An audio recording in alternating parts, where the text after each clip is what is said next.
கர்த்தருடைய பரிசுத்த நாமத்திற்கு ஸ்தோத்திரம் உண்டாவதாக. தலை தாழ்த்தி ஜெபிப்போம். எங்களை நேசிக்கிற எங்கள் அன்பின் தகப்பனே, இந்த வேலைக்காக நாங்கள் நன்றியோடு உம்மை துதிக்கிறோம் அப்பா, உம்மை ஸ்தோத்தரிக்கிறோம் கர்த்தாவே. நீர் எங்களோடு கூட பேசும் கர்த்தாவே. இதை கேட்கிற ஒவ்வொருவரும் கேட்கிறது மாத்திரமல்ல, அதன்படி நடக்கத்தக்கதாக எங்களை பரிசுத்தப்படுத்தி நீர் காத்து கொள்ளும் சுவாமி. நீரே தொடக்கம் முதல் முடிவு வரை யாவரையும் நீர் காத்து கொள்ளும். எந்த விதத்திலும் டிஸ்ட்ராக்ட் ஆகாதபடி நீர் காத்து கொள்ளும். இயேசுவின் இன்ப நாமத்தில் கெஞ்சி மன்றாடுகிறேன் பரம தகப்பனே, ஆமீன். இன்றைக்கு நான் எடுத்துக்கொண்ட தலைப்பு, நம் குணங்கள் மாறும். வேதத்தின் அடிப்படையில் நம் குணங்கள் எப்படியெல்லாம் மாறுகிறது என்பதை குறித்து நாம் தியானிப்போம். எப்பொழுது மாறும், யாருக்கு மாறியுள்ளது, எந்த நேரத்தில் அந்த குணங்கள்லாம் மாறுது, யாருக்கு மாறி இருக்கிறது. முதலாவது நம்ம பார்க்கும்போது, கர்த்தரை முழுவதுமாக சார்ந்திருந்தால் அவர்களுடைய குணங்கள் என்ன செய்யும், மாறும்.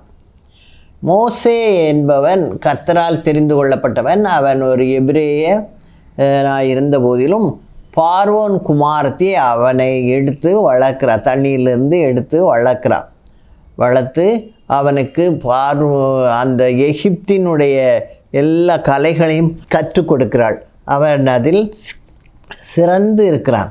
அப்படி அவன் வளர்ந்து பெரிய ஆளாக வரும்போது அவன் தன்னுடைய மக்கள் என்ன செய்கிறாங்க என்று சொல்லி பார்வையிடுகிறான். அப்படி அவன் பார்க்க வரும்போது யாத்ராகம 2ஆம் அதிகாரம் 11, 12 வசனங்களை பார்த்தால், மோசே பெரியவனான காலத்தில் அவன் தன் சகோதரரிடத்தில் போய் அவர்கள் சுமை சுமக்கிறதை பார்த்து, தன் சகோதரராகிய எபிரேயரில் ஒருவனை ஒரு எகிப்தியன் அடிக்கிறதைக் கண்டு அங்கும் இங்கும் பார்த்து ஒருவரும் இல்லை என்று அறிந்து எகிப்தியனை வெட்டி அவனை மணலிலே புதைத்து போட்டான். அந்த அளவுக்கு கோபம் வருது அவனுக்கு. என் ஜனங்களை எப்படி இவங்க அடிமைப்படுத்துகிறாங்கன்னு சொல்லி அந்த அளவுக்கு அவனுக்கு மூர்க்க குணம் இருந்துச்சு. ஆனால் அவன் இந்த செய்தி பார்வோனுக்கு தெரிந்து விட்டது என்று அறிந்த உடனே என்ன செய்கிறான் பாருங்கள். பார்வோன் அந்த காரியத்தை கேள்விப்பட்ட போது மோசேயை கொலை செய்ய வகை தேடினான். மோசே பார்வோனிடத்திலிருந்து தப்பி ஓடி மீதியான் தேசத்தில் போய் தங்கி ஒரு துறவண்டையிலே உட்கார்ந்திருந்தான். இது யாத்ராகம 2:15 சொல்லப்பட்டிருக்கு. அந்த மீதியான் தேசத்து ஆசாரியனுக்கு 7 குமார்த்திகள். அதில் ஒரு குமார்த்தியை மோசே திருமணம் செய்து கொண்டு அந்த மீதியான் தேசத்திலே வாழ்ந்து வந்தான். அவன் கர்த்தரோடு ஜீவித்து கொண்டு இருந்தான். அதனால் கர்த்தர் அவனோடு கூட பேசுகிறதுக்குரிய தருணங்களை அவர் காத்திருந்தார். அவர் ஒரு நாள் என்ன செய்கிறார், ஒரு முள்செடியின் நடுவில் நின்று மோசேயை கூப்பிடுகிறார். மோசேன்னு சொல்லி கூப்பிட்டு அவனை வா என்று, என் அண்டைக்கு வா என்று சொல்லி, உன்னை நான் பார்வோனிடத்தில் அனுப்புகிறேன் என்று சொன்னார். பார்வோனுக்கு பயந்து தான் இங்கே ஓடி கிடக்கான். ஆனால் ஆண்டவர் என்ன சொல்கிறாரு, உன்னை நான் பார்வோனிடத்தில் அனுப்புகிறேன் என்று சொல்கிறார். அப்போ அவன் ரொம்ப பயப்படுவான். இது எங்கே இருக்குன்னா, அப்போஸ்தலர் 7:34 வசனத்தில் சொல்லப்பட்டிருக்கிறது. கர்த்தர் மோசேயை கூப்பிட்டு, எகிப்தில் இருக்கிற என் ஜனத்தின் உபத்திரவத்தை நான் பார்த்து அவர்களை விடுவிக்கும்படி இறங்கினேன். நீ வா, நான் உன்னை எகிப்திற்கு அனுப்புவேன் என்றார். அப்படியே அனுப்பி எபிரேயரின் அடிமைத்தனத்தினின்று மீட்டு வனாந்தரத்தில் வழி நடத்தும்படி கர்த்தர் மோசேயை வைத்தார். மோசே அதுக்குள்ளே அவனுடைய குணங்கள், மூர்க்க குணங்கள் முழுவதும் மாறி அவன் சார்ந்த குணமுள்ளவனாக மாறினான். அவன் உண்மை உள்ளவனாக இருந்தான். இதே ஆண்டவர் எவ்வளோ அழகாக சொல்கிறார். மோசே கர்த்தருக்கு பிரியமானவனாக இருந்தான். அதனால் கர்த்தர் அவனை என்ன சொல்கிறார், எல்லா மனுஷரிலும் அவன் சார்ந்த குணம் உள்ளவனாகவும் அவன் உண்மை உள்ளவனாகவும் இருந்தான் என்று கர்த்தர் அவனை குறித்து சாட்சி சொல்கிறார். அவன் எப்படிப்பட்டவனாக இருந்தானா, சார்ந்த குணம் உள்ளவனாகவும், மக்களுக்கு எந்த காரியத்தை, ஆண்டவரிடத்துலேருந்து எந்த காரியத்தை சொல்லணும்னாலும் உண்மையான காரியத்தை அவன் சொல்வான். அவர்களை நல்ல முறையில் வழி நடத்தி வந்தார். அதனால் அவன் கர்த்தரிடத்தில் போய் எதை கேட்டாலும் கர்த்தர் அவனுக்கு பதிலளிக்கிற தேவனாக என்னை நோக்கி கூப்பிடு, நான் உனக்கு சகாயம் பண்ணுவேன்னு சொல்லியிருக்கார் இல்லையா? அதனால் ஆண்டவர் அவரை கூப்பிடும்போது அவர் நிச்சயமாய் நமக்கு பதிலளிப்பார். அதான் மாதிரி இந்த மோசே அப்படி கர்த்தருக்கு முன்பாக உண்மை உள்ளவனாக இருந்தான். சாந்த குணம் உள்ள, மூர்க்க குணம் கம்ப்ளீட்டாக மாறிட்டு அப்படியே அவன் சாந்த குணம் உள்ளவனாக மாறினான். கர்த்தரை சார்ந்து கர்த்தரோடு ஜீவிக்கும் பொழுது அவனுடைய குணங்கள் எல்லாம் மாறிவிட்டது. 6 லட்சம் மக்களை வழி நடத்தணும்னா லேசான காரியம் இல்லை. ஆளுக்கு ஒரு பக்கம் இழுப்பாங்க, ஆளுக்கு ஒரு பக்கம் சண்டை போடுவாங்க. அவர்களையெல்லாம் கர்த்தருடைய வார்த்தையை சொல்லி சொல்லி சொல்லி அவர்களை கண்ட்ரோல் பண்ணி முன்னால் மேகஸ்தம்பத்தினாலையும் பின்னால் அக்னி ஸ்தம்பத்தினாலேயும் ஆண்டவர் அவர்களை வழி நடத்தி வனாந்திரத்தில் அவர்களுக்கு என்னென்ன தேவையோ, தண்ணி தேவைன்னா தண்ணி கொடுக்குறார், உணவு தேவையா உணவு கொடுக்குறார், இறைச்சி தேவையா அவர்களுக்கு இறைச்சி கொடுக்கு. இப்படி தேவையானது எல்லாவற்றையும் ஆண்டவரிடத்திலிருந்து மோசே அவங்க கேட்டு கேட்டு ஆண்டவரிடத்துலேருந்து கேட்டு வாங்கி கொடுக்குறான். ஆனால் இஸ்ரவேலர் என்ன செஞ்சாங்க? இயேசுவை தேவனை வணங்காமல் அவர்கள் பிற தேவர்களை வணங்க ஆரம்பிச்சிட்டாங்க. அது ஆண்டவருக்கு மிகவும் வருத்தமாக இருந்துச்சு. அப்போ இவன் மோசே சொல்லி பார்ப்பான், அவர்களால் அதை கேட்குறதுக்கு நல்ல புத்தி இல்லை. உடனே ஆண்டவர் என்ன சொல்கிறாரு? 91 சங்கீதத்தில் சொல்லுவார்ல, அவர்கள் என்னுடைய ஆணையை மீறினாங்கன்னா அவங்களுக்கு கானான் தேசத்தை, செழிப்பான தேசத்தை கொடுக்கணும்னு வச்சுருந்தேன். ஆனால் அவங்க என்ன செய்யலை? என் சத்தத்துக்கு கீழ்ப்படியலை. அப்படியெல்லாம் செய்யும்போது அவங்க ஆண்டவர் இந்த இவன் போய் போராடி ஆண்டவர்கிட்ட ஜெபிக்கிறான். எப்படி ஜெபிக்கிறான்? நான் அவ்வளவரையும் அழிச்சு போட போகிறேன், எல்லோரும் எனக்கு பிரியமில்லாத அளவுக்கு கொண்டாட்டங்கள் செய்கிறாங்க, அப்புறம் பல தெய்வங்களை வணங்குறாங்க, என்னை விட்டு பின்வாங்கி போயிட்டாங்க, அவங்களுடைய வாழ்க்கையெல்லாம் மாறிப்போச்சு, அதனால் இந்த மக்களை நான் ஒரேடியாக அழிச்சு போட போகிறேன் அப்படின்னு சொல்லும்போது மோசே என்ன சொல்கிறான்? திறப்பில் நிற்க ஆண்டவருடைய பாதத்தில் நின்று ஆண்டவர்கிட்ட கெஞ்சி கேட்குறான், ஆண்டவரே நீர் அப்படி செய்வீரானால் அந்த எகிப்தியர் என்ன நினைப்பாங்க? இவங்களை கூட்டிகிட்டு போய் வனாந்திரத்தில் அழிக்கிறதுக்கு தான் கூட்டிகிட்டு போயிருக்காரு அப்படின்னு சொல்லி உண்மை குறித்து தவறாக பேசுவார்கள். அதனால் நீ நிச்சயமாக சொன்னதை அப்படியே செய்யும் அப்படின்னு சொல்லி ஆண்டவரிடத்தில் அவன் திறப்பில் நின்று ஜெபிக்கிற ஒரு மகனாக இருந்தான்.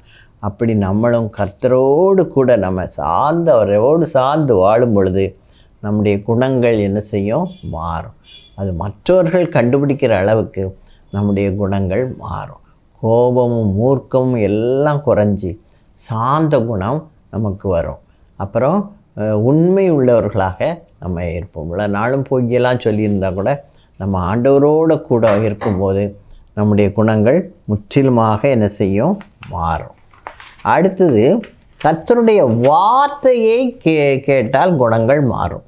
கர்த்தருடைய வார்த்தை, இப்போ நான் சொல்கிறதும் கர்த்தருடைய வார்த்தைகள் தான். வேதாகமத்தில் உள்ள திருஷ்டாந்தங்களையும் அதனுடைய வசனங்களையும் நான் சொல்கிறேன். இந்த மாதிரி கர்த்தருடைய வார்த்தைகளை நாம் செவி கொடுத்து கேட்கும் பொழுது நம்முடைய குணங்கள் மாறும். எப்படி மாறும்?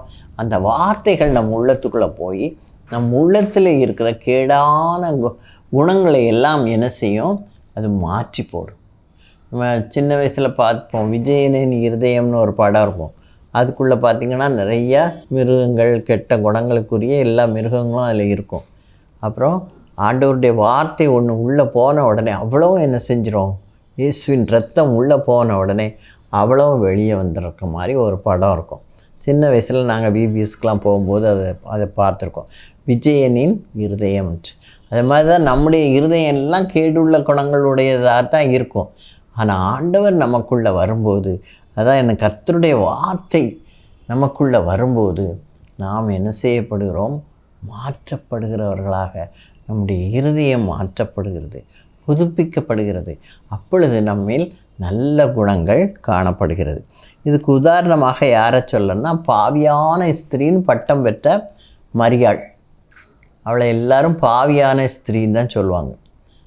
அவளை கையும் மெய்யுமா பிடிச்சிட்டு ஆண்டவர்கிட்ட கேட்கும்போது ஆண்டவர் என்ன சொன்னார்?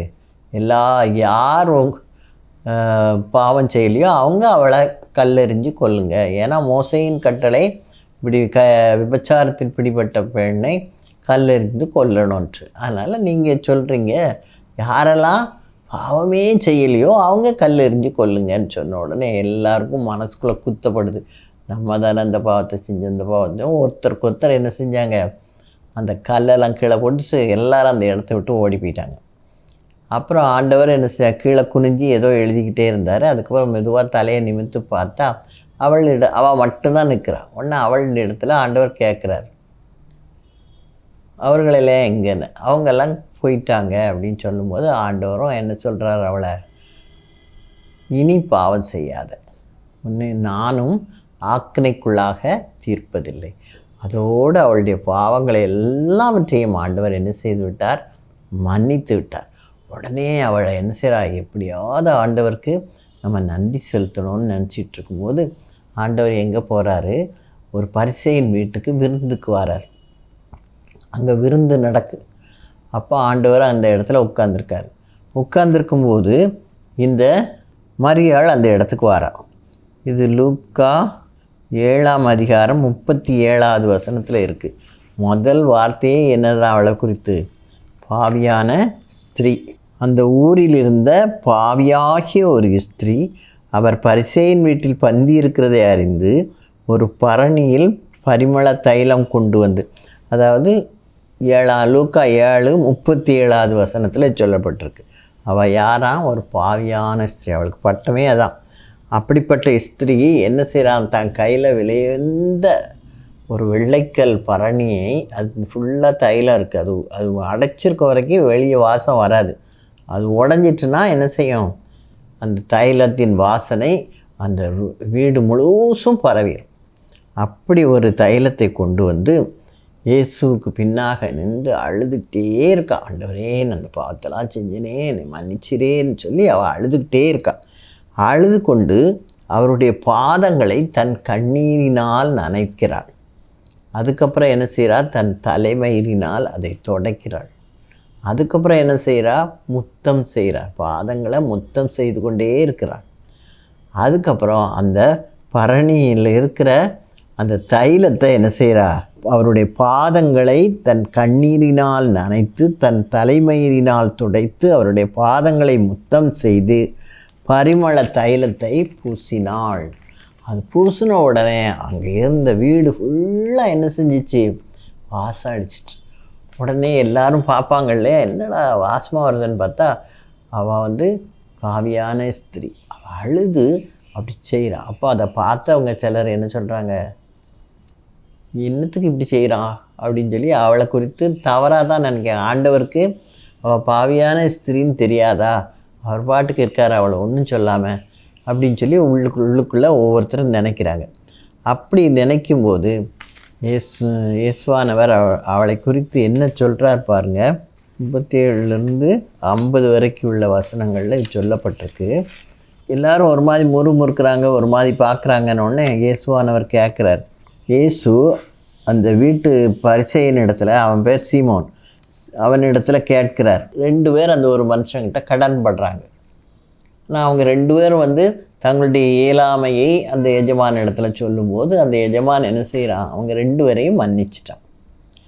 ஒன்று இயேசுவானவர் கேட்குறாரு, இந்த 2 பேரில் யார் அதிகமாக அந்த எஜமானை நேசிப்பான்? அப்போ அவன் என்ன பதில் சொல்கிறான், யாருக்கு ரொம்ப மன்னிச்சிருக்கோ, யார் பட்ட கடன் ரொம்ப இருக்குது அது அவ்வளோத்தையும் மன்னிச்சிட்டாருன்னா அவனுக்கு எப்படி இருக்கும், ரொம்ப சந்தோஷமாக இருக்கும். அதனால் அவன் தான் ரொம்ப அன்பு கூறுவான்ட்டு. அப்போ ஆண்டவர் சொல்கிறார், இவளுடைய பாவங்கள் எல்லாம் மன்னிக்கப்பட்டதுனால இவளும் என்னிடத்தில் அதிக அன்பாக இருக்கிறாள் என்று சொல்கிறார். அதனால் அவள் தன்னால் ஏண்டதை செய்தாள். தன்னால் இவ்வளோ தான் செய்ய முடியும். இந்த பரிமள தைலத்தை கொண்டு வந்து அவருடைய பாதத்தில் தான் ஊற்ற முடியும். அதனால் தன்னால் ஏண்டதை செய்தாள். அவள் என் மீது மிகுந்த அன்பு கூர்ந்தாளே என்று சொல்லி இயேசுவானவர் இந்த பாவியான ஸ்திரீயை குறித்து சாட்சி சொல்கிறார்.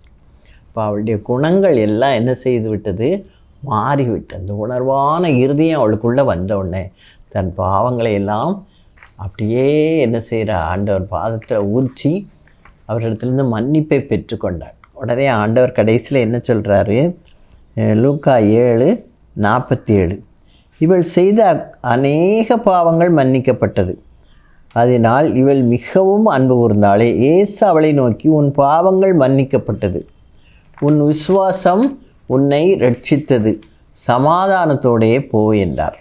இது எல்லா எல்லா சுவிசேஷத்துலேயும் இருக்குது. மார்க் 14:8 அவட்ட ஆண்டவர் என்ன சொல்கிறான்னு பாருங்கள். மார்க் 14:8 அதில் ஆண்டவர் சொல்கிறது, இவள் தன்னால் ஏண்டதை செய்தாள் அப்படின்னு சொல்கிறாரு. அதுக்கப்புறம் அவளை பார்த்து என்ன சொல்கிறாரு, உன் விசுவாசம் உன்னை ரட்சித்தது என்று சொல்லி அவளை உன் பாவங்கள் உனக்கு மன்னிக்கப்பட்டது அப்படின்னு சொல்லி அவளை ஆண்டவர் மத்தேயு 26:10 ஆண்டவர் சொல்கிறாரு, என்னிடத்தில் நற்கிரியை செய்திருக்கிறாள்னு சொல்கிறார். அவளை குறித்ததான சாட்சிகள் இதெல்லாம். அப்புறம் ஆண்டவர் இனி சமாதானத்தோடே போன்னு சொல்லி லூக்காவில் சொல்வார். பாவியான ஸ்திரியை பார்த்து ஆண்டவர் 48வது வசனம், அவளை நோக்கி உன் பாவங்கள் மன்னிக்கப்பட்டது என்றார். அதுக்கப்புறம் அந்த ஸ்திரீயை நோக்கி உன் விசுவாசம் உன்னை ரட்சித்தது, சமாதானத்தோடே போன்னு சொல்கிறார். பாவத்தையும் மன்னித்து அவளுக்கு சமாதானத்தையும் கொடுக்குறார். அப்போ அவள் உள்ளத்தில் என்ன நிறைந்து கொள்கிறது, சமாதானம் நிறைந்துவிட. அப்போ அந்த குணங்கள் எல்லாம் அவளுக்குள்ளே வருகிறது. பாவியான ஸ்திரீ என்ற பேர் அவளுக்கு முதல்ல மாற்றப்படுது. ரெண்டாவது, அவள் ஆண்டவருடைய பாதத்தில் தன்னுடைய பாவங்களை நினைத்து அழுது அவரிடத்தில் தன்னுடைய கண்ணீரை சிந்துறாள். அதுக்கப்புறம் அவள் தன்னால் ஏண்டதை செய்கிறாள். அதுக்கப்புறம் அவள் என்ன செய்கிறா, ஆண்டவர் இடத்துல மன்னிப்பு கேட்டதுனால ஆண்டவர் என்ன சொல்கிறாரு, நீ சமாதானத்தோடே போன்னு சொல்லி அவளுக்கு, உன் விசுவாசம் உன்னை ரட்சித்தது, நீ சமாதானத்தோடே போ அப்படின்னு சொன்னதுனால அவள் சமாதானத்தோடே போனாள். இந்த நன்மைகளையும் இந்த குணங்களையும் கர்த்தரிடத்தில் இந்த ஸ்திரீ என்ன செய்கிறா, அவருடைய வார்த்தைகளை கேட்குறா. எப்போ கேட்குறான்னு பாருங்கள். லூக்கா 7-ம் அதிகாரம் 10-ம் அதிகாரம் 42வது வசனம். லூக்கா 10:42 மார்த்தாள், மரியாள், லாசரு இவங்கெல்லாம் இருக்கிற ஒரு வீட்டுக்கு ஆண்டவர் அடிக்கடி போய் அவர்களுக்கு தேவனுடைய போதனைகளை கொடுப்பார். அப்படி ஒரு தடவை போயிருக்கும்போது மார்த்தாள் இவங்கெல்லாம் வந்திருக்காங்க, சீஷர்கள் இயேசுவெல்லாம் வந்திருக்காங்க, அவங்களுக்கு ஏதாவது சமையல் செய்யணும்னு சொல்லி அவள் அதை குறித்ததான கவலையில் அவள் ரொம்ப அங்கு இங்கும் ஓடிக்கிட்டு கிடக்கா. ஆனால் மரியாள் என்ன செய்தா, ஆண்டவருடைய பாதத்தில் போய் உட்கார்ந்து அவர் சொல்லுகிற போதனைகளை கேட்டார். அப்போ அந்த பாவியான ஸ்திரீ எப்படி மாறிட்டா பாருங்கள். தன்னை விட்டு எடுபடாத நல்லவங்கை தெரிந்து கொண்டாள்னு ஆண்டவர் அவளை குறித்து சொல்கிறார். தேவையானது ஒன்றே, மரியாள் தன்னை விட்டு எடுபடாத நல்லவங்கை தெரிந்து கொண்டாள் என்று ஆண்டவர் சொல்கிறார். அப்போ ஆண்டவரை முழுவதுமாக சார்ந்து அவருடைய வார்த்தைகளை முழுவதுமாய் ஏற்றுக்கொள்ளும் பொழுது ஆண்டவர் நமக்கு இதை தான் சொல்கிறார். தேவையானது ஒன்றே, அதுதான் நமக்கு இப்போ தேவை. அது இருந்தாலே தேவனுடைய ராஜ்யத்தை, முதலாவது தேவனுடைய ராஜ்யத்தையும் அவருடைய நீதியும் தேடுங்கள், அப்பொழுது இவைகள் எல்லாம் உங்களுக்கு கூட கொடுக்கும். என்னென்ன தேவையோ அதை அவர் தன்னாலே கொடுப்பார். நம்ம தேட வேண்டியது என்னது, தேவனுடைய ராஜ்யத்தையும் அவருடைய நீதியும் தேடும். அதே மாதிரி என்ன செய்கிறா, தேவனுடைய வார்த்தையை தேடுறா. வார்த்தையில் அவர் தேவனுடைய ராஜ்யத்தை குறித்தும் அதனுடைய ரகசியங்களையும் சொல்லி கொடுப்பார். அப்போ அதை கேட்டுக்கிட்டு மரியாளை குறித்து ஆண்டவர் சொல்கிறார், தேவையானது ஒன்றே, தன்னை விட்டு ஈடுபடாத நல்லவங்கை தெரிந்து கொண்டாள். அதனால் அவளுடைய குணங்கள் எல்லாம் என்ன செய்து விட்டது, இந்த பாவியான ஸ்திரீ என்ற பெயரே அவளை விட்டு நீக்கப்பட்டது. அவள் இப்போ பரிசுத்தமான ஸ்திரீயாக தேவனுக்கு உண்மையும் உத்தமமான ஒரு ஊழியக்காரியாக மாறிவிட்டாள். அப்படிப்பட்ட கிருபையை கர்த்தர் கொடுத்திருப்பார் என்று நான் விசுவாசிக்கிறேன். ஏன்னா இதில் கொடுக்கல, ஆனால் அவருடைய பாதத்தில் அவள் காத்திருந்ததுனால அந்த கிருபையை அவள் கண்டிப்பாக என்ன செய்திருப்பாள், பெற்றிருப்பாள். ஆனால் அவளுடைய குணங்கள் எல்லாம் என்ன செய்து மாறிவிடுகிறது. அடுத்தாப்புல யாருடைய குணங்கள் மாறி இருக்குன்னு நம்ம பார்க்கும்போது, இயேசுவோடு உள்ள நெருக்கமான ஜீவியம். எப்படி அந்த நெருக்கமான ஜீவியம் வந்துச்சுன்னு பார்த்தீங்கன்னா, சகைவு வந்து அவன் ஒரு ஸ்ட்ரிக்டாக ரொம்ப, அதாவது ஏழை எளியவங்க அப்படிலாம் பார்க்கவே மாட்டான். ஒரு ஆயக்காரருக்கு தலைவன் அப்படின்னா டேக்ஸ் கலெக்டர். டேக்ஸு போடுறாங்களே, வரியெலாம் விதிக்கிறான், வரி போடுறாங்க இல்லையா, அந்த வரியை கலெக்ட் பண்ணுறவர்களுக்கு பெரிய ஆஃபீஸர் அவர். அதனால் யாராவது கொஞ்சம் இந்த ஒரு மாதம் விட்டு கொடுங்க, அடுத்த மாதம் கட்டிடுறேன் அப்படிலாம் சொன்னாலும் விடவே மாட்டான். ரொம்ப கிட்டுப்படியாக இருந்து அவங்ககிட்ட கூட வாங்குவானே குறைஞ்சி வாங்க மாட்டான். அந்த அளவுக்கு ஒரு கொடூரமான ஒரு ஆயக்காரனுக்கு அதிகாரி. அவன் என்ன செய்கிறான்னா, அவனுக்கு இயேசுவை பற்றி கேள்விப்படுறான். அவன் எரிகோவில் இருக்கான். அவனுக்கு இயேசுவை பற்றி கேள்விப்படும்போது, இயேசு இந்த வழியை வருகிறாருன்னு கேள்விப்பட்டவொடனே என்ன செய்கிறான், அவன் ரொம்ப குள்ளமாக இருப்பான். அதனால் ஜனக்கூட்டத்தில் இயேசுவை அவனால் கண்டுபிடிக்க முடியல. உடனே என்ன செஞ்சான், அவர்களுக்கு முன்பாக, அந்த கூட்டத்துக்கு முன்னாக ஓடுறான். அவனுக்கு அவ்வளோ ஒரு ஆத்திரம் இருக்குது, கண்டிப்பாக அவரை பார்த்துடணுன்ட்டு. உடனே என்ன செய்கிறான், ஓடி போய் காட்டத்தி மரத்தில் ஏறி உட்காந்துக்கிட்டான். இயேசுவானவர் அது பக்கத்தில், அவருக்கு தான் எல்லா காரியங்களும் தெரியுமே. அவர் இயேசுவானவர் பக்கத்தில் வந்த உடனே அண்ணாந்து பார்த்து சகைவை பார்த்து என்ன சொல்கிறாரு, சகைவே கீழே இறங்கி, சீக்கிரமாக இறங்கிவான்னு சொல்கிறார் பாருங்க. லூக்கா 19:5 இயேசு அந்த இடத்தில் வந்தபோது அண்ணாந்து பார்த்து அவனை கண்டு, சகைவே நீ சீக்கிரமாக இறங்கி வா, இன்றைக்கு நான் உன் வீட்டிலேயே தங்க வேண்டும்னு சொல்கிறார். அது கேட்ட உடனே அவனுக்கு ரொம்ப மகிழ்ச்சி ஆகிட்டு உடனே கடன்னு வேகமாக இறங்கி ஓடி வந்து இயேசுவை தன் வீட்டுக்கு கூட்டிகிட்டு போகிறான். அப்போ எல்லாரும் அவனை குறித்து என்ன சொல்கிறாங்க, இவன் பாவியான மனுஷன். அந்த பெண்ணை என்ன சொன்னாங்க, பாவியான மனுஷி. இவனை என்ன சொல்கிறாங்க, இவன் ஒரு பாவியான மனுஷன் அல்லவா, இவன் கூடலாம் ஆண்டவர் போகிறாரே அப்படின்னு சொல்லி ஒரு மாதிரி முறுமுறுத்தார்களாம். சகைவு என்ன செய்கிறான், ஆண்டவர் தான் வீட்டுக்கு வராரே அப்படின்னு சொல்லி இதை கேட்ட உடனே அவன் என்ன செஞ்சான், சகைவு நடந்துக்கிட்டு இருக்கவே நின்றுட்டு கர்த்தரை நோக்கி என்ன சொல்கிறான் பாருங்கள். 8, 9 ஆண்டவரே, என் ஆஸ்திகளில் பாதியை ஏழைகளுக்கு கொடுக்கிறேன். நான் ஒருவனிடத்தில் எதையாகிலும் அநியாயமாய் வாங்கினது உண்டானால் 4 திரும்ப செலுத்துகிறேன் என்றான். அப்போ அவனுக்குள்ள அந்த பாவ உணர்வுனால அவன் என்ன சொல்கிறான், என் ஆஸ்தியை ஏழைகளுக்கு ஒன்று கூட கொடுக்க மாட்டான்.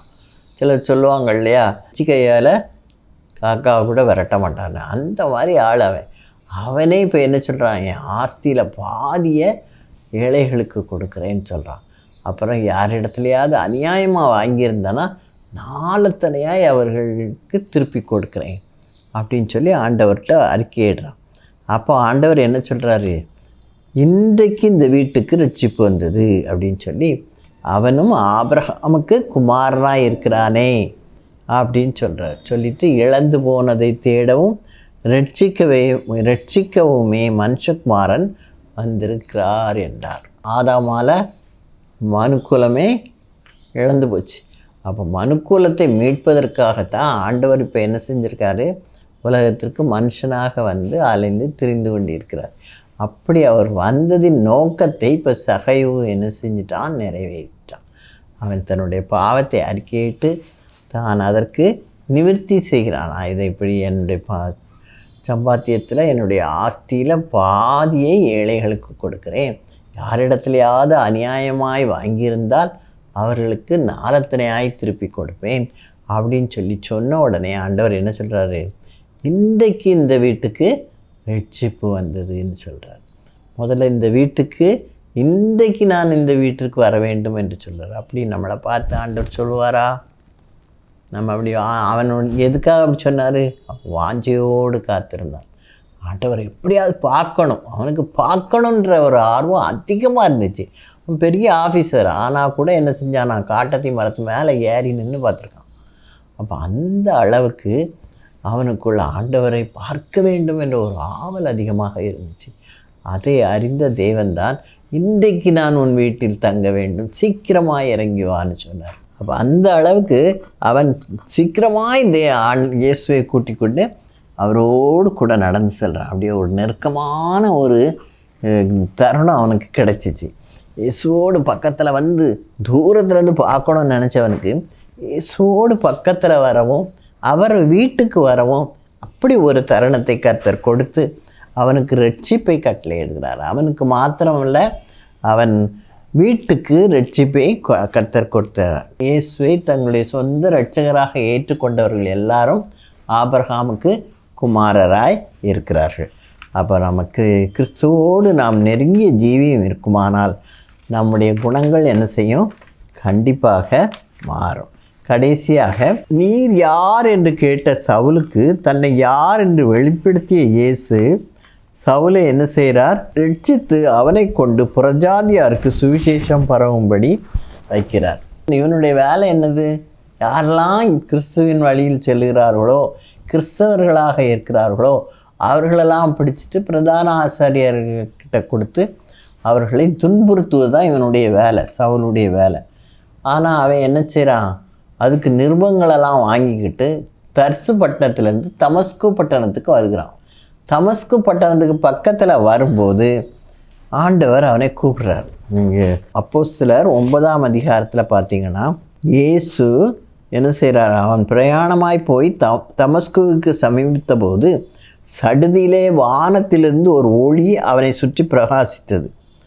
அந்த ஒளியை அவனால் பார்க்க முடியல. உடனே கீழே விழுந்துட்டான். அப்போ ஆண்டவருடைய சத்தம் கேட்கு. அப்பொழுது சவுலே சவுலே, நீ என்னை ஏன் துன்பப்படுத்துகிறாய் என்று தன்னுடனே சொல்கிற ஒரு சத்தத்தை கேட்டான். இப்போ ஆண்டவர் உங்கள் கூட பேசிக்கிட்டே இருப்பார். நம்ம வழி விலகி போகும்போது, என்னண்டை வரமாட்டாயா, இந்த பாவத்தை விட்டுவிட மாட்டாயா என்று சொல்லி ஆண்டவர் கூப்பிடுவார். அப்படித்தான் இங்கே சவுலையும் கூப்பிட்டுருக்கார் ஆண்டவர். கூப்பிட்ட உடனே அவனுக்கு யாருன்னு தெரியல, சத்தம் கேட்க ஆள் தெரியல, யாருன்னு கேட்குறான். அதற்கு அவன், ஆண்டவரே நீர் யார்? அதற்கு கர்த்தர், நீ துன்பப்படுத்துகிற இயேசு நானே, நீ துன்பப்படுத்துகிற இயேசு நானே, முள்ளில் உதைக்கிறது உனக்கு கடினமாம். அப்பவும் ஆண்டவர் எவ்வளோ இறக்கமாக சொல்கிறார், முள்ளை போய் உதைச்சிக்கிட்டு கிடக்கப்பா, உன் காலுக்கு தான் கஷ்டம் அப்படின்னு சொன்ன உடனே அவன் ரொம்ப பயந்து நடுங்கி, ஆண்டவரே நான் என்ன 6ஆம் வசனத்தில் பாருங்கள், உடனே ஒப்பு கொடுத்துட்டான். நான் ஆண்டவரே நான் என்ன செய்ய சித்தமாயிருக்கிறீர் என்றான். உடனே ஆண்டவர் என்ன சொல்கிறாரு? நீ தமஸ்கு போ, நான் அங்கே உனக்கு நீ செய்ய வேண்டியதை சொல்கிறேன்னு சொல்லி ஆண்டவர் அங்கே ஒரு ஆளை ஆயத்தப்படுத்துகிறார். சீஷனாகிய அனனியாவிட்ட ஆண்டவர் சொல்கிறார், நீ போ, அவன் யூதா என்பவன் வீட்டில் இருக்கான், அவன்கிட்ட போன்னு சொல்லி ஆண்டவர் அனுப்புகிறாரு. அப்போ இவன் சவுல் பேரை கேட்டோன்னே பயப்படுவான். ஆண்டவர் அவனை நான் எனக்கென்று தெரிந்து கொண்டேன்றதை சொல்கிறார் பாருங்கள். அப்போஸ்தலர் 9:15 அதற்கு கர்த்தர், நீ போ, அவன் பிரஜாதிகளுக்கும் ராஜாக்களுக்கும் இஸ்ரவேல் புத்திரருக்கும் என்னுடைய நாமத்தை அறிவிக்கிறதற்காக நான் தெரிந்து கொண்ட பாத்திரமாக இருக்கிறான். அவன் என்னுடைய நாமத்தின் நிமித்தம் எவ்வளவாய் பாடுபட வேண்டும் என்பதை நான் அவனுக்கு காண்பிப்பேன் என்றார். அவன் நான் தெரிந்து கொண்ட பாத்திரமாக இருக்கான், அதனால் நீ அவன்கிட்ட போ, அவன் பாடுபடுவதற்காக நான் அவனை தெரிந்திருக்கிறேன்னு சொல்லி அவனை அனனியாவை இந்த சவுல் தங்கியிருக்கிற வீட்டுக்கு ஆண்டவர் அனுப்புகிறார். இங்கே வரும் முன்னால் அவனுக்கு ஒரு தரிசனம் தெரியுது. அந்த மாதிரி அவன் வந்த உடனே அவன் என்ன சொல்கிறான் பாருங்கள், 17ஆவது வசனம். அனனியா போய் வீட்டுக்குள் பிரவேசித்து அவன் மேல் கையை வைத்து, சகோதரனாகிய சவுலே, நீ வந்த வழியிலே உனக்கு தரிசனமான இயேசுவாகிய கர்த்தர் நீ பார்வையடையும்படிக்கும் பரிசுத்த ஆவியினாலே நிரப்பப்படும்படிக்கும் என்னை அனுப்பினார் என்றார். உனக்கு பரிசுத்த ஆவி வேணும், அதை என் கொடுப்பதற்காகவும் ஆண்டவர் என்னை அனுப்பினார்னு சொல்லுவான். உடனே அவன் கண் இப்போ அந்த வெளிச்சத்தினால அவனுக்கு கண் பார்வையை இழந்துட்டான். அதனால் அந்த கண்களிலிருந்து மீன் செதில்கள் போன்றவை விழுந்தது. அவன் பார்வையடைந்து எழுந்திருந்து ஞானஸ்நானம் பெற்றான். அதுக்கப்புறம் இவன் 3 நாள் இவன் சேர்றதுக்கு வரைக்கும் 3 நாள் ஆகும். 3 நாள் வரைக்கும் அவன் புசிக்கவும் இல்லை, குடிக்கவும் இல்லை, அப்படியே உபவாசித்து ஆண்டவரை நோக்கி ஜெபித்து கொண்டே இருக்கிறான். அப்போ அதுக்கப்புறம் இப்போ அவனுக்கு ஞானஸ்நானம் பெற்ற பின்பு அவன் என்ன செய்கிறான்? போஜனம் பண்ணி தன்னை பலப்படுத்தி கொண்டான். 20ஆவது வசனம் பாருங்கள். தாமதமின்றி கிறிஸ்து தேவனுடைய குமாரன் என்று ஆலயங்களிலே பிரசங்கித்தான். ஆலயத்தில் யாராவது கிறிஸ்தவங்களாக இருந்தால் அவங்கள பிடிச்சி போவதுக்கு வந்தவன் இப்போ கிறிஸ்து தான் தேவனுடைய குமாரன் என்று ஆலயத்திலே போய் சொல்கிறான். ஒன்று யூதர்கள்லாம் அவனை பார்த்து என்ன செய்கிறார்களாம், யூதர்களை கலங்க பண்ணினானாம். அப்படியே அவன் எல்லா இடத்துலையும் கிறிஸ்துவை வெளிக்காட்டுகிறவனாக இருந்தான். அப்போது அவன் ஆண்டவருக்கு அகென்ஸ்டாக இருந்தவன் தான். இப்போ என்ன செய்கிறான், அவருடைய சத்தத்தை கேட்டான். ஆண்டவரே நீர் யார், என்ன செய்ய சித்தமாக இருக்குது. ஆண்டவர் நம்மை கூப்பிட்டா நம்ம இந்த வார்த்தையை கேட்கணும்.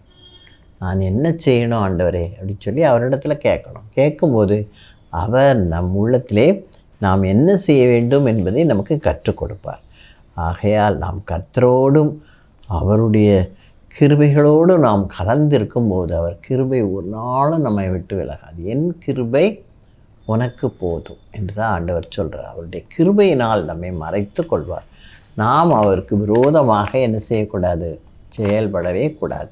சவுல் செயல்பட்டான்.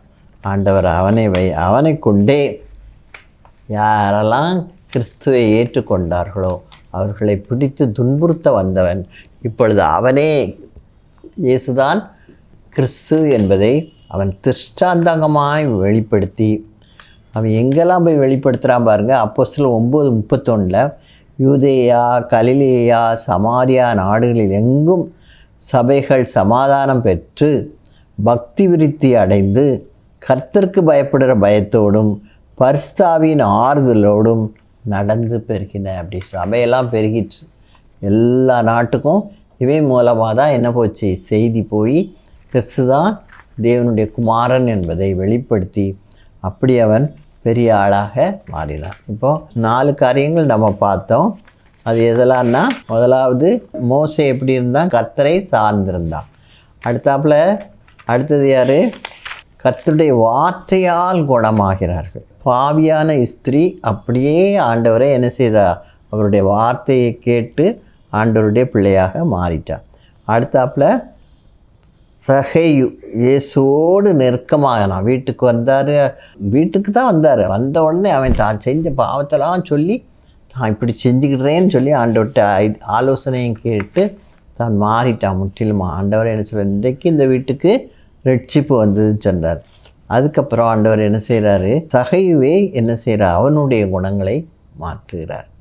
சகைவு குணங்கள் கம்ப்ளீட்டாக மாறிட்டு. அடுத்தாப்புல சவுல் இயேசுவின் சத்தம் கேட்டு இயேசுவின் மக்களுக்கு விரோதமாய் செயல்பட இருந்த சவுல் இப்பொழுது ஆண்டவர் தான் கிறிஸ்து தான் தேவனுடைய குமாரன் என்பதை வெளிப்படுத்தும் ஒரு சுவிசேஷகனாக, புறமதஸ்தருக்கு அப்போஸ்தலனாக அவன் கம்ப்ளீட்டாக மாறிட்டான். இப்படி தான் குணங்கள் என்ன செய்யும், நாம் கிறிஸ்துவோடு சார்ந்திருக்க வேண்டும். அவருடைய வார்த்தைகளுக்கு கீழ்ப்படிந்து வார்த்தைகளை கேட்பதற்கு ஆவல் உள்ளவர்களாக இருக்க வேண்டும். அவரோடு கூட சார்ந்து அவரில் நிலைத்திருக்கும் பொழுது, அவருடைய சத்தம் கேட்கிறவர்களாக இருக்கும்போது கர்த்தர் நமக்கு நம்முடைய குணங்களை எல்லாம் என்ன செய்கிறார், மாற்றுகிறவராக இருக்கிறார். தேவன் தாமே இந்த வார்த்தைகளை ஆசீர்வதிப்பாராக. தலை தாழ்த்தி ஜெபிப்போம். எங்களை நேசிக்கிற எங்கள் அன்பின் தகப்பனே, இந்த வேலைக்காக நாங்கள் நன்றியோடு உம்மை துதிக்கிறோம் அப்பா, உம்மை சோத்தரிக்கிறோம் கர்த்தாவே. இம்மட்டும் எங்களுக்கு உதவி செய்தீரப்பா, அதற்காக நன்றி. எங்களுடைய குணங்கள் எல்லாம் எப்பொழுது மாறும் என்பதை நாங்கள் இன்றைக்கு கற்றுக்கொண்டோம் அப்பா. மோசே முழுவதுமாக உம்மை சார்ந்திருந்தான். அநாந்தத்திலே இஸ்ரவேல் ஜனங்களை வழிநடத்தி செல்லும் பொழுது அவன் முற்றிலுமாக உம்மை சார்ந்திருந்தபடியால் கர்த்தாவே அவன் சார்ந்த குணம் உள்ளவனாகவும் உண்மை உள்ளவனாகவும் இருந்தபடியால் அவனுடைய குணங்கள், மூர்க்க குணங்கள் எல்லாம் மாறிவிட தேவரீர் கிருபை தந்தீரப்பா. அதுபோல பாவியான ஸ்திரியை கர்த்தாவே, அவள் தன்னுடைய பாவங்களை உணர்ந்து உம்முடைய பாதத்திலே அழுது தன்னை முற்றிலுமாக தாழ்த்தி தன்னால் ஏண்டதை செய்தாள். அவள் என் மீது மிகுந்த அன்பு கூர்ந்தாள். அவளுடைய இந்த சுவிசேஷம் எங்கெல்லாம் அறிவிக்கப்படுகிறதோ அங்கெல்லாம் அவளுடைய பேரும் என்ன செய்யப்படும், அறிவிக்கப்படும் என்று நீர் அறிவித்தீரப்பா. அப்படிப்பட்ட நிலையில் அவளுடைய குணங்கள் முற்றிலும் மாற்றப்பட்டதாக மாறியதப்பா. ஆண்டவரே, அதுபோல் மரியாளும் கர்த்தாவே தன்னை விட்டு எடுபடாத நல்ல பங்கை தெரிந்து கொண்டது போல முதலாவது தேவனுடைய ராஜ்யத்தையும் அவருடைய நீதியும் தேடுங்கள் என்று சொன்னீரப்பா. அப்படியே உம்முடைய பாதத்திலே காத்திருந்து உம்முடைய வார்த்தைகளை கேட்டு அதன்படி நடக்கும்போது நீர் இவைகள் எல்லாம் உங்களுக்கு கூட கொடுக்கப்படும் என்ற ஆசீர்வாதத்தை கொடுக்கிறீரப்பா. சகையும் கர்த்தாவே, உம்மை பார்க்க வாஞ்சித்தானப்பா. அதை அறிந்த நீர் அவன் வீட்டுக்கு போய் அவனுக்கு ரட்சிப்பை நீர் கட்டளையிட்டீரப்பா.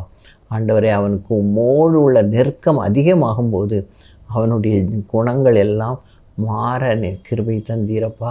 அதற்காக நன்றி செலுத்துகிறோம். இந்த உதாரணங்களோடு எங்களுடைய குணங்களும் கர்த்தாவே, அப்படிப்பட்ட ஒரு ஜீவியை நாங்கள் செய்யும் பொழுது எங்களையும் நீர் மாற்றி அமைக்கிற தேவனாய் இருக்கிறீர். அதற்காக உமக்கு நன்றியப்பா. தொடர்ந்து இந்த காரியங்களை எல்லாம் நீர் ஆசீர்வதித்து வழி நடத்த வேண்டும் என்று கெஞ்சி நிற்கிறோம். கிராஸ் டிவிக்காக ஜெபிக்கிறேன். அதற்கென்று உழைக்கிறவர்கள், அதை நடத்துகிறவர்கள், அதற்கு உதவுகிறவர்கள் எல்லாரையும் இந்த கரங்களில் ஒப்புக் கொடுக்கிறேன். யாவரையும் ஆசீர்வதியும். ஊழியம் கர்த்தருடையதப்பா, நீரே வழி நடத்த வேண்டும் என்று எங்கள் கர்த்தரும் அருமை இரட்சகருமாகிய இயேசு கிறிஸ்துவின் மூலமாய் வேண்டிக் கொள்கிறோம் பரம தகப்பனே. ஆமீன். இதுவரைக்கும் எப்படி நம்முடைய குணங்கள் மாறுகிறது என்பதை நாம் தியானித்தோம். தேவன் தாமே இந்த வார்த்தைகளை நமக்கு ஆசீர்வதித்து கொடுப்பாராக. God bless you.